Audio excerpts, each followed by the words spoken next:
Friends, welcome back to my MS education class. आज class रे आमे क्लास 9th रो vocational subject IT and ITS रो digital documentation जोड़ा कि यूनिट 3 चैप्टर रही डिजिटल डॉक्यूमेंटेशन रो तार क्वेश्चन सीरीज चली। मु पार्ट 1 रे मल्टीपल चॉइस रो क्वेश्चन देइथिली। पार्ट 2 रे आपणकर जहाँ भी फिल इन द ब्लैंक्स और ट्रू एंड फॉल्स रो क्वेश्चंस थिला ताकू मध्यम प्रोवाइड करछि। एबे जो आपणकर शॉर्ट टाइप क्वेश्चंस रही क्षुद्र उत्तरमूलक प्रश्न उत्तर तार किछिटा क्वेश्चन मु आपण मन क्वेश्चन सहित आंसर हैंड रिटन आपण देखिया पई पाइबे। आपण तेणु खाता कलम धरिकी बसंतु एवं क्वेश्चंस रो आंसर सब आपण खातारे निजे लेखिकी रखंतु जोटा कि आपन को बहुत सारा हेल्पफुल हेबो। तो वीडियोटी जदि भल लागिवो ताहले निश्चिंत भाव में गोटे लाइक करेंगे, चैनल को सब्सक्राइब करी रखंतु। निश्चिंत भाव में आपन को हेल्पफुल हेबो। एमिति नुआ नुआ वीडियो मु आपण मानक सहित शेयर करबी जोटा कि आपन को बहुत ही हेल्पफुल हेबो। तेणु निश्चिंत भाव में चैनल टी को सब्सक्राइब कर रखंतु एवं सांग मानक सहित निश्चिंत भाव में शेयर करंतु। तेणु चलंतु स्टार्ट करबा आज वीडियोटी। तेणु फर्स्ट नंबर आप जमीक देखिपे स्क्रीन उपरे शॉर्ट टाइप रो क्वेश्चंस रही क्लास 9th रो डिजिटल डॉक्यूमेंटेशन रो एटा 2 मार्क्स और 3 मार्क्स रो क्वेश्चंस रही। फर्स्ट क्वेश्चंस आपणकर बुक रे रही एक डॉक्यूमेंट रे समस्त दिस शब्दटी को परिवर्तन करी दिज करबा को पड़िबो। यदि गोटे डॉक्यूमेंट अच्छी से जगह रे जो जगह रे सब दिस लिखाई ताकू आमे दिज रे कन्वर्ट करियर अछि। तापाई एहा पाई केउ ऑप्शन उपयुक्त एवं एहा पाई व्यवहृत शॉर्टकट कमांड कौन बोली से हमको क्वेश्चंस पचारछि।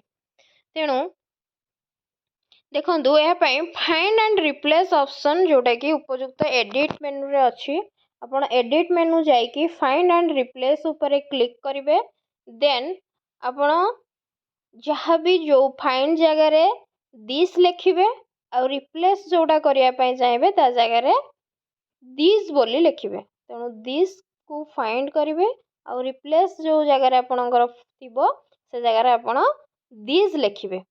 तापरे ओके ऊपर आपण क्लिक कले आपणकर डॉक्यूमेंट रे जहाँ जो जगह रे दिस थिबो ता निश्चित भाव में दिस रे कन्वर्ट हेई जीवो। जदि आपण एडिट मेनू को जाइकी फाइंड एंड रिप्लेस करिकी न करिया पई चाहुचंती ताहले तार शॉर्टकट की मध्य रही। तार शॉर्टकट की होची Ctrl+F। तो फाइंड पई होची Ctrl+F। Ctrl+F मारले फाइंड आसीबो। तो फाइंड व्हाट जगह रे आपण दिस लिखिबे, रिप्लेस जगह रे आपण दिस मध्य लिखिकी करि परिबे। तो या दिला क्वेश्चन नंबर 1 रो आंसर।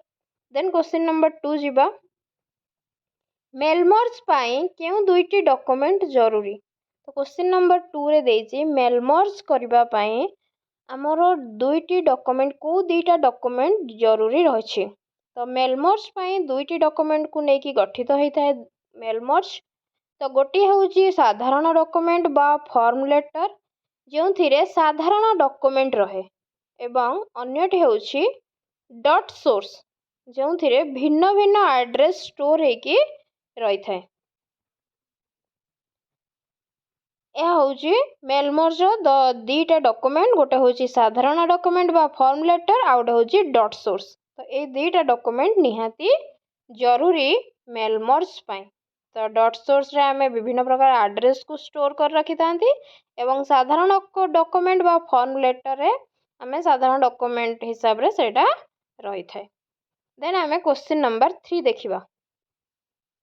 वर्ड प्रोसेसिंग कौन एवं किपरि कार्य करे। तो वर्ड प्रोसेसिंग हेउची एक सॉफ्टवेयर जोटा कि लिब्रे ऑफिस राइटर हेउची एक वर्ड प्रोसेसर जहाँकि लिब्रे ऑफिस सॉफ्टवेयर एक समृद्ध वैशिष्ट्य। आमर लिब्रे ऑफिस आमे जदि ओपन करचंती लिब्रे ऑफिस जोटा कि मागणा रे उपलब्ध आपण वेबसाइट रु जाइके ताको डाउनलोड मध्यम करि परिबे। यदि किपरि डाउनलोड करिवे जानि नाहंती ताहले निश्चित भाव में मु वीडियो मध्य शेयर करछि किपरि डाउनलोड करा जिवो लिब्रे ऑफिस को आपण चैनल विजिट करके मध्य देखि परिबे। तो यह को व्यवहार करके आम विभिन्न प्रकार रिपोर्ट प्रस्तुत करथाउ ଏବଂ ଏହାକୁ ଆମେ ଆକର୍ଷଣୀୟ ମଧ୍ୟ କରିପାରିଥାଉ, ମାନେ ତାକୁ ଏଡ଼ିଟ୍ ମଧ୍ୟ କରିପାରିଥାଉ। ଏହାକୁ ଆମେ ପ୍ରିଣ୍ଟ ମଧ୍ୟ କାଢ଼ି ପାରିଥାଉ। ଯେକୌଣସି ସମୟରେ ଫାଇଲରେ କିଛି ପରିବର୍ତ୍ତନ ମଧ୍ୟ କରିପାରିଥାଉ। ତ ବିଭିନ୍ନ ପ୍ରକାର ଫିଚର୍ସ ଆଭେଲେବୁଲ୍ ଅଛି, ଯାହାକୁ ଆମେ ଲିବ୍ରା ଅଫିସ୍ ରାଇଟରରେ କରିପାରିବା, ଯେଉଁଟାକି ଆମର ୱାର୍ଡ଼ ପ୍ରୋସେସିଂରେ ଆମେ କରିପାରିବା। ଦେନ୍ ଆମେ କ୍ୱେଶ୍ଚିନ୍ ନମ୍ବର 4 ଦେଖିବା। ୱାର୍ଡ଼ ପ୍ରୋସେସିଂ ପାଇଁ ଉପଲବ୍ଧ ବିଭିନ୍ନ ସଫ୍ଟୱେର୍ ତାଲିକାଭୁକ୍ତ କର ବୋଲି ସେ କହୁଛି। ତ ୱାର୍ଡ଼ ପ୍ରୋସେସିଂର ବିଭିନ୍ନ ସଫ୍ଟୱେର୍ ଗୁଡ଼ାକ ଯେମିତିକି Google Docs, Office 365 Word, Microsoft OneDrive Word, ଆମର ଲିବ୍ରା ଅଫିସ୍ ରାଇଟର୍ ଅଛି, ଆମର ମାଇକ୍ରୋସଫ୍ଟ ଅଫିସ୍ ଅଛି, ମାଇକ୍ରୋସଫ୍ଟ ଅଫିସ୍ରେ ଆମର MS ୱାର୍ଡ଼ ରହିଛି। ତ ବିଭିନ୍ନ ପ୍ରକାର ସଫ୍ଟୱେର୍ ଆଭେଲେବୁଲ୍ ଅଛି ଯେଉଁଟାକି ୱାର୍ଡ଼ ପ୍ରୋସେସିଂ ପାଇଁ। ଦେନ୍ କ୍ୱେଶ୍ଚିନ୍ ନମ୍ବର 5 ଦେଖିବା। ଟେକ୍ସଟ ଏଡ଼ିଟର ଏବଂ ୱାର୍ଡ଼ ପ୍ରୋସେସର ସଫ୍ଟୱେର୍ ମଧ୍ୟରେ ପାର୍ଥକ୍ୟ ଲେଖ ବୋଲି କହୁଛି। ତାହେଲେ ଟେକ୍ସଟ ଏଡ଼ିଟର ଆଉ ୱାର୍ଡ଼ ପ୍ରୋସେସର ଭିତରେ ଡିଫରେନ୍ସ କ'ଣ? ଆଉ ବଜାରରେ ଉପଲବ୍ଧ ଯେକୌଣସି ଟେକ୍ସଟ ଏଡ଼ିଟର କିମ୍ବା ୱାର୍ଡ଼ ପ୍ରୋସେସରର ନାମ ଲେଖନ୍ତୁ ବୋଲି ସେ କହୁଛି କ୍ୱେଶ୍ଚିନ୍ରେ। ତ ଟେକ୍ସଟ ଏଡ଼ିଟର ଆଉ ୱାର୍ଡ଼ ପ୍ରୋସେସର ଭିତରେ ଡିଫରେନ୍ସ କ'ଣ ନା, ୱାର୍ଡ଼ ପ୍ରୋସେସର ସଫ୍ଟୱେର୍ରେ ବହୁତ ସାରା ଅପସନ୍ସ ରହିଛି, ଯେଉଁଟାକି ଟେକ୍ସଟ ଏଡ଼ିଟର ଭିତରେ ସେ ବହୁତ ସାରା ଅପସନ୍ସ ନାହିଁ। ଟେକ୍ସଟ ଏବଂ ଡକୁମେଣ୍ଟକୁ ଏଡ଼ିଟ୍ କରିବା ପାଇଁ ବହୁତ ସାରା ଅପସନ୍ସ କେଉଁଠି ଆମେ ଦେଖିବା ପାଇଁ ପାଇବା? ଆମର ୱାର୍ଡ଼ ପ୍ରୋସେସର ସଫ୍ଟୱେର୍ ଦେଖିବା ପାଇଁ ପାଇବା। କିନ୍ତୁ ଟେକ୍ସଟ ଏଡ଼ିଟରରେ କିଛି ସୀମିତ ଅପସନ୍ସ ରହିଛି ଏଡ଼ିଟ୍ କରିବା ପାଇଁ। ତେଣୁ ୱାର୍ଡ଼ ପ୍ରୋସେସର ସଫ୍ଟୱେର୍ ହେଉଛି ଏକ ଉତ୍ତମ ସଫ୍ଟୱେର୍। ତାହେଲେ ବଜାରରେ ଉପଲବ୍ଧ ଟେକ୍ସଟ ଏଡ଼ିଟର କିମ୍ବା ୱାର୍ଡ଼ ପ୍ରୋସେସରର ନାମ ହେଉଛି ଯେମିତିକି MS Word, Google Docs, LibreOffice Writer, WPS Office free Writer, Focus Writer, ଏମିତି ବହୁତ ସାରା ଅପସନ୍ ଆମର ୱାର୍ଡ଼ ପ୍ରୋସେସିଂ ସଫ୍ଟୱେର୍ ଯେଉଁଟାକି ବଜାରରେ ଉପଲବ୍ଧ ଅଛି। ଦେନ୍ ଆମେ କ୍ୱେଶ୍ଚିନ୍ ନମ୍ବର 6 ଦେଖିବା। ତ ଲିବ୍ରା ଅଫିସ୍ ସୁଟ୍ର ବିଭିନ୍ନ ଉପାଦାନ ଗୁଡ଼ିକ ତାଲିକାଭୁକ୍ତ କର। ପ୍ରତ୍ୟେକ ଉପାଦାନକୁ ଗୋଟିଏ ଧାଡ଼ିରେ ବୁଝାଅ ବୋଲି ସେ କହୁଛି। ତ ଆମେ ଯେତେବେଳେ ଲିବ୍ରା ଅଫିସ୍କୁ ଆମେ ଯେତେବେଳେ ଓପନ୍ କରନ୍ତି, ତ ଲିବ୍ରା ଅଫିସ୍ ଯେତେବେଳେ ଆମେ ଓପନ୍ କରନ୍ତି, ଆପଣ ସାଇଡ଼୍ରେ ଦେଖିପାରୁଥିବେ ଲେଫ୍ଟ ହ୍ୟାଣ୍ଡରେ, ତ ଲିବ୍ରା ଅଫିସ୍ ସୁଟ୍ରେ ବିଭିନ୍ନ ପ୍ରକାର ଫିଚର୍ସ ଥାଏ, ଯେମିତିକି ଆମର ଲିବ୍ରା ଅଫିସ୍ ରାଇଟର ଥାଏ, ସ୍ପ୍ରେଡସିଟ୍ କାଲ୍ ଥାଏ, ଇମ୍ପ୍ରେସ୍ ପ୍ରେଜେଣ୍ଟେସନ୍ ଥାଏ, ଡାଟାବେସ୍ ମ୍ୟାନେଜମେଣ୍ଟ ବି ଥାଏ। ତ ସେଇ କଥା ସେ କହୁଛି। ତ ଅଫିସ୍ ସୁଟ୍ରେ କ'ଣ କ'ଣ ଉପାଦାନ ଥାଏ ଆଉ ତା'ର କାର୍ଯ୍ୟ କ'ଣ? ତ ଯେମିତିକି ଆପଣ ଦେଖିପାରୁଥିବେ ରାଇଟର ରହିଛି, ଏହାକୁ ଆମେ ୱାର୍ଡ଼ ପ୍ରୋସେସିଂ ପାଇଁ ବ୍ୟବହାର କରିଥାନ୍ତି। କାଲ୍ ରହିଛି, ଯେଉଁଟାକି ଆମେ ସ୍ପ୍ରେଡସିଟ୍ ପାଇଁ ବ୍ୟବହାର କରିଥାନ୍ତି। ଇମ୍ପ୍ରେସ୍ ଅଛି, ଯାହାକୁ ଆମେ ପ୍ରେଜେଣ୍ଟେସନ୍ ପାଇଁ ବ୍ୟବହାର କରିଥାନ୍ତି।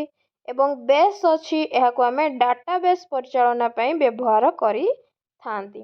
ଆଉ ଗୋଟେ ମଧ୍ୟ ଫିଚର୍ସ ଅଛି ଡ୍ର, ଯାହାକୁ ଆମେ ଡ୍ରଇଂ କିମ୍ବା ଅନ୍ୟାନ୍ୟ ପାଇଁ ମଧ୍ୟ ବ୍ୟବହୃତ କରିଥାନ୍ତି। ତେଣୁ এই 5ଟି ଫିଚର୍ସ ରହିଛି ଆମର office ସୁଟ୍ରେ, Libra office ସୁଟ୍ରେ।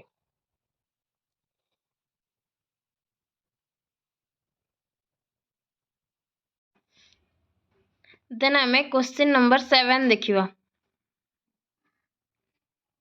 Question number 7ରେ ଦେଇଛି ମାନୁଆଲ୍ ଟାଇପରାଇଟର, ଇଲେକ୍ଟ୍ରୋନିକ୍ ଟାଇପରାଇଟର ଏବଂ ୱାର୍ଡ଼ ପ୍ରୋସେସିଂ ସଫ୍ଟୱେର୍ ବୈଶିଷ୍ଟ୍ୟ ଗୁଡ଼ିକ ତୁଳନା କର। ଆପଣ କ୍ୱେଶ୍ଚିନ୍ ଆରାମସେ ପାଇପାରିବେ, ଯେଉଁଟାକି ଆପଣଙ୍କ ବୁକ୍ରେ ଅଛି। ଡିଜିଟାଲ ଡକୁମେଣ୍ଟେସନର କ୍ୱେଶ୍ଚିନ୍ ନମ୍ବର 7, ଯେଉଁଟାକି କ୍ଷୁଦ୍ର ଉତ୍ତରମୂଳକ ପ୍ରଶ୍ନ ଉତ୍ତର। ତେଣୁ ସେ କହିବାର ଉଦ୍ଦେଶ୍ୟ କି ମାନୁଆଲ୍ ଟାଇପରାଇଟର ଆଉ ଇଲେକ୍ଟ୍ରୋନିକ୍ ଟାଇପରାଇଟର ଆଉ ୱାର୍ଡ଼ ପ୍ରୋସେସିଂ ଭିତରେ କ'ଣ ଡିଫରେନ୍ସ ଅଛି। ମାନେ ଫାଷ୍ଟ ଯେତେବେଳେ ଆରମ୍ଭ ହୋଇଥିଲା ସେତେବେଳେ ମାନୁଆଲ୍ ଟାଇପରାଇଟର ଥିଲା, ଦେନ୍ ତାପରେ ଇଲେକ୍ଟ୍ରୋନିକ୍ ଟାଇପରାଇଟର ବାହାରିଲା, ତାପରେ ଆମେ ୱାର୍ଡ଼ ପ୍ରୋସେସିଂ ବିଭିନ୍ନ ପ୍ରକାର ସଫ୍ଟୱେର୍ ବିଷୟରେ ଜାଣିଲେ। ତ ସେଇ ଜିନିଷ ସେ ପଚାରୁଛି, ତାହେଲେ ତା'ର ବୈଶିଷ୍ଟ୍ୟ ଗୁଡ଼ିକ କ'ଣ ଅଛି। ତେଣୁ ପୂର୍ବ କାଳରେ ଡକୁମେଣ୍ଟ ଟାଇପରାଇଟ୍ କରିବା ପାଇଁ ମାନୁଆଲ୍ ଟାଇପରାଇଟର ବ୍ୟବହୃତ ହେଉଥିଲା। ମାନୁଆଲ୍ ଟାଇପରାଇଟରରେ ଦରକାରୀ ସମସ୍ତ ଆବଶ୍ୟକ ବର୍ଣ୍ଣ କିମ୍ବା ପ୍ରତୀକ ନଥିଲା। ଟାଇପରାଇଟରରେ ବ୍ୟବହାର କରୁଥିବା ସମସ୍ତ ଅକ୍ଷର ଗୁଡ଼ିକ ଟାଇପ୍ କରିବା ସମ୍ଭବ ନୁହେଁ। ତେଣୁ ସବୁ ପ୍ରକାର ଅକ୍ଷରକୁ ବି ଟାଇପ୍ କରିବାର ବି ସମ୍ଭବ ନଥିଲା। କେଉଁଥିରେ ନା ମାନୁଆଲ୍ ଟାଇପରାଇଟରରେ। ଟାଇପରାଇଟର ବ୍ୟବହାର କରି ଇଚ୍ଛିତ ଫର୍ମାଟରେ ଏକ ଡକୁମେଣ୍ଟ ସୃଷ୍ଟି କରିବା ମଧ୍ୟ ସମ୍ଭବ ନଥିଲା। तेणु यही सब फीचर्स जो गुड़ाक कि सेतिकी बेले अवेलेबल नथिला कोउथिरे ना मैनुअल टाइपराइटर रे किंतु जेतेबेले इलेक्ट्रोनिक टाइपराइटर बाहरला सेटा किछि कांसरे मैनुअल टाइपराइटर को थारु किछि एडवांस बाहरला जहा फल आमे विषय वस्तु रे परिवर्तन आनी पारे एकाधिक कॉपी प्रस्तुत सहित छोट परिवर्तन मध्य संभवपर हो पारला किंतु यार मध्य एक त्रुटि थिला जहाँकि विषय वस्तु प्रदर्शन करने को बहुत छोट आकार एक स्क्रीन नथिला। यह स्क्रीन रे केवल गोटे कि दुईटी रेखा आम देखिपे जो इलेक्ट्रोनिक स्प्रेडशीट बाहरला तो से आम गोटे कि दुईटी रेखा ही देखिपारुथिले मैनुअल टाइपराइटर तापर तार टिके एडवांस बाहरला जो जो वैशिष्ट्य गुड़ाक थिला आमे तार विषय वस्तु रे परिवर्तन करि पारुथिले एकाधिक कॉपी प्रस्तुत करि पारुथिले किंतु तार स्क्रीन बहुत छोट थिला। देन जेतेबेले साइंस डेभलप कला टेक्नोलोजी डेभलप कला जेतेबेले इलेक्ट्रोनिक स्प्रेडशीट बदल रे तापर वर्ड प्रोसेसिंग सॉफ्टवेयर आसिला तो वर्ड प्रोसेसिंग सॉफ्टवेयर रे डॉक्यूमेंट नेविगेट एडिट फॉर्मेट एवं प्रिंट होई पारिला टेक्स्ट रे थिबा स्वतंत्र इफेक्ट स्क्रीन रे मध्य आमे दृश्यमान करि पारिले डॉक्यूमेंटेशन पई व्यवहार हेउतिबा दक्ष पाठ्य मैनिपुलेशन फंक्शन मध्य प्रदान करि पारिले तेणु आमे जेते वर्ड प्रोसेसिंग सॉफ्टवेयर बाहरला तारे विभिन्न प्रकार फीचर्स अवेलेबल थिला जोथरे आमे आज पर्यंत मध्य वर्ड प्रोसेसिंग को यूज करूचे तो यह किछि वैशिष्ट्य थिला manual typewriter electronic typewriter then आमर वर्ड प्रोसेसिंग उपरे। देन आमे क्वेश्चन नंबर 8 देखिवा एक डॉक्यूमेंट डिस्प्ले करिया को विभिन्न व्यू व्याख्या कर बोली कहिछि तो क्वेश्चन सब को बाहर करबा पई बहुत टाइम लागुची माने जेहेतु नुआ बुक बहुत आपण मानक सहित पाई मु बहुत परिश्रम करी जे क्वेश्चन बाहर करी ताकू लेखी आपण मानक सहित शेयर करछि एक्चुअली बहुत माने परिश्रम भी होउची तेणु निश्चिंत भाव में गोटे लाइक तो निश्चिंत भाव में करेंगे जोटा कि मत ही टिके खुशी लगे एथरे तो कौन से आपणकर पैसा भी पड़ूनी किंतु टिके खुशी आसीबो कि हाँ किसी गोटे परिश्रम कली पिला हेल्पफुल होची तेणु निश्चिंत भाव में समस्ते गोटे लाइक करूँ आपण मान सांग मान सहित शेयर करूँ चैनल टी को सब्सक्राइब कर रखु निश्चिंत भाव में मुझे मोर जहाँ भी क्वेश्चंस अच्छे आपण मान सहित सबू क्वेश्चन शेयर करी तेणु निश्चिंत भाव में चैनल टी को सब्सक्राइब कर रखु आपन को हेल्पफुल हेबो। देन क्वेश्चन नंबर 8 देखिबा एक डॉक्यूमेंट डिस्प्ले करने को विभिन्न व्यू व्याख्या कर लिब्रा ऑफिस राइटर रे 3 प्रकार व्यू रही जोटा कि डॉक्यूमेंट को डिस्प्ले करने तो से जो 3 प्रकार व्यू रही से गुड़ाक हूँ print layout then web layout print layout web layout आ गोटे हूँ फुल स्क्रीन मोड। देन आमे फास्ट देखिबा प्रिंट लेआउट तो यह एक default view by default print layout सब बेले थाए आमे जूम स्लाइडर व्यवहार करके ताको मैग्निफिकेशन को आमे एडजस्ट करि परिबा जूम स्लाइडर के यूज करके आमे ताको एडजस्ट करि परिबा print layout. Then web layout view हमर अछि वेब लेआउट व्यू रे आमे जूम स्लाइडर यूज करि परिबा किंतु लेआउट आइकन्स डिसेबल्ड होइथिबार अछि हमर जो लेआउट आइकन्स अछि सेडी आपण सेडा डिसेबल हेथिबार अछि आ zoom and view layout dialog box allow करता है जूम ऑप्शन पे जूम ऑप्शन पाए हमर को डायलॉग बॉक्स आसीबो zoom and view layout dialog box हमर जूम ऑप्शन पे हमको अलाउ करता है तो व्यू टैब हमर कौन कौन रहिला प्रिंट लेआउट वेब लेआउट आ गोटे हूँ फुल स्क्रीन मोड आपन जदि सेतिकी भी लिखिबे आपन को आराम से मार्क आसीबो तेणु भल भाव में मन रखि था कि 3टा व्यू आमर अच्छी डॉक्यूमेंट डिस्प्ले करने गोटे हूँ प्रिंट लेआउट गोटे हूँ वेब लेआउट आ गोटे हूँ फुल स्क्रीन मोड। देन आम देखा फुल स्क्रीन मोड यह एंटर स्क्रीन रे शो करता है आमे जदि फुल स्क्रीन मोड को आसापी चाहिए ताठू बाहर की आसापी चाहिए ताले आमे एस्केप की किंबा फुल स्क्रीन आइकन को प्रेस करके आमे फुल स्क्रीन मोड रू एग्जिस्ट हो पारिबा तेणु 3टी व्यू रहिला गोटे हूँ आपनकर प्रिंट लेआउट गोटे हूँ कौन ना वेब लेआउट आ गोटे हूँ फुल स्क्रीन मोड। देन आम क्वेश्चन नंबर 9 देखा। एक डॉक्यूमेंट रे टेक्स्ट सिलेक्शन पाई विभिन्न पद्धति कौन? एक पैराग्राफ सिलेक्शन पाई पद्धति लेख से कही। गोटे टेक्स्ट को सिलेक्ट करने कौन पद्धति अच्छी आ गोटे पैराग्राफ को सिलेक्ट करने कौन पद्धति अच्छी। तो गोटे सिंगल वर्ड को आम जब सिलेक्ट करवा गोटे सिंगल वर्ड को सिलेक्ट करने आम डबल क्लिक करा पड़ता है। आमको जब गोटे सिंगल वर्ड को आम सिलेक्ट करा आम डबल क्लिक कले सिंगल वर्ड सिलेक्ट हो एवं सिलेक्ट करने को चाहूबा टेक्स्ट उपरे माउस पॉइंटर नहीं कि आम जब ड्रैग करुचे ताहले सेटा सिलेक्ट हो पार। आ जब ओल्ड डॉक्यूमेंट को आप सिलेक्ट करने चाहते Ctrl+A भी प्रेस करेंगे। ऑल सिलेक्ट सेटा शॉर्टकट की अच्छी। देन पैराग्राफ सिलेक्ट करने आमको क्रसर को पैराग्राफ आरंभ को लेकिन सेठी Ctrl+Shift+डाउन आरो की को प्रेस करिया को पड़ता है। Ctrl+Shift+डाउन आरो की आम जो नेविगेट की अच्छी चार्टा से डाउन आरो की जोटा रही तो डाउन आरो की को आम जब प्रेस करिया ताहले सेटा कौन हो आपनकर पूरा पैराग्राफटा सिलेक्ट हो पूरा डॉक्यूमेंट को जब सिलेक्ट करने चाहते ताहले Ctrl+A को प्रेस करें पारे। ए थिला गोटे पैराग्राफ को सिलेक्ट करवा और गोटे टेक्स्ट को सिलेक्ट करने भितर केमती आपन सिलेक्ट करि पारिबे।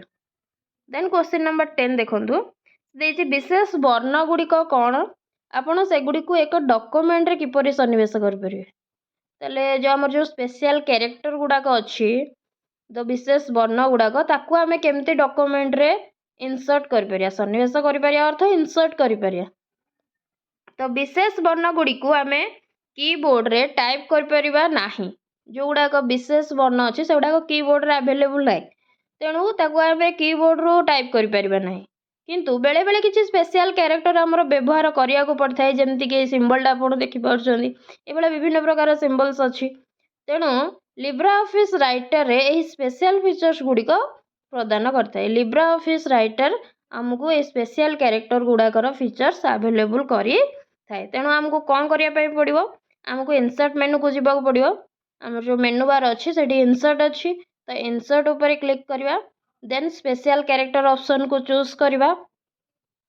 स्पेशल कैरेक्टर ऑप्शन को चूज कला परे आमको जो स्पेशल कैरेक्टर आमर दरकार अच्छी आम ताऊपर सिलेक्ट करके ताको इंसर्ट करी पारिबा जोठी आपण इंसर्ट करने चाहते सेठी आपण इंसर्ट करि पारिबे।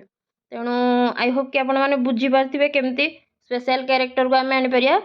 फास्ट होचे आपण इंसर्ट मेनू को जिबे देन स्पेशल कैरेक्टर को ऊपर क्लिक करिवे स्पेशल कैरेक्टर ऑप्शन भीतर जो स्पेशल कैरेक्टरटा दरकार अच्छी से अनुसार आपण से स्पेशल कैरेक्टर को चूज करके आपणकर डॉक्यूमेंट रे इंसर्ट करि पारिबे।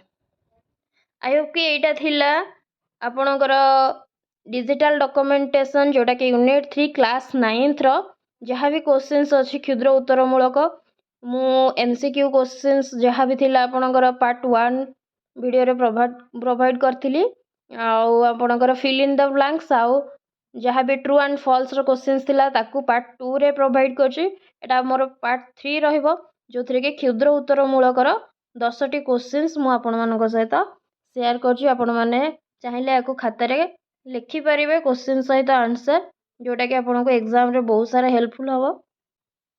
आई होप कि आपन को वीडियोटी भल लागिथिबो जदि वीडियोटी भल लागला ताहले निश्चिंत भाव में लाइक करंतु शेयर करंतु आ चैनल टी को सब्सक्राइब कर रखंतु। जदि कोनोसी क्वेश्चंस रो डाउट अछि किबा कोनोसी पाठ आपन चाहूचंती वीडियो ताहले निश्चिंत भाव में कमेंट सेक्शन रे कमेंट करंतु मु से अनुसार आपन मानको पय वीडियो नै के आसीबी। तो thank you all of you. जय जगन्नाथ।